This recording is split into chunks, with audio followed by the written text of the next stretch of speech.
লন্দি দারণের কথা মুখ তো করাই লাগবে, তাছাড়া হচ্ছে না। বাইরে দেখি মনে হইতেছে যে বাসা লইয়া আপনি একটা ঝামেলার মধ্যে আছি। কারণ ওই বাসাটা যে খালি পড়ে রয়েছে আমরা টুলের দেখেই বুঝতে পারছি আমাদের একটা বাসার প্রয়োজন ভাই, বুঝছেন? তা আপনারা কি পরিবার কোথায়? পরিবার নিয়ে থাকবে তো নাকি? না ভাই, আমাদের পরিবার তো গ্রামে থাকে। ওই কথা কইতে মানার সালাম না যে কোনো জায়গা আগে আউগরি কথা কবি না, সালাহের রম্বাজানি কম দেন। সরি, স্লিপ অফ টং, একটু মিস্টেক। সেটা হচ্ছে সারা পৃথিবীতে ঘুরি তো, ওর কাছে এখন পুরো পৃথিবীটাই এখন নিজের গ্রাম হয়ে গেছে।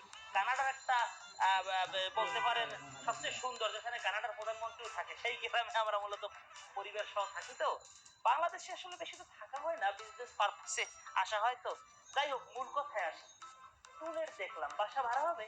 জি ভাই, বাসা তো ভাড়া হবে, কিন্তু হচ্ছে পরিবার সহ, ওই ব্যাচেলর ছেলেদের ভাড়া দেওয়া হয় না। ভাই ইয়ান পরিবার না থাকলে কি আর পরিবার বানাইলো মুখদি পরিবার নাই, ইয়ান সমস্যাটা কোন জায়গায় কোন দি আমার? সমস্যা ভাই হলো আমাদের বাড়িওয়ালা বলছে এখানে হচ্ছে ব্যাচেলর গার্লদের ভাড়া দেওয়া হয়, আর এমনি পরিবার বর্গদের। ব্যাচেলর ছেলেরা অনেক খারাপ, তো এর জন্য দেওয়া হয় না।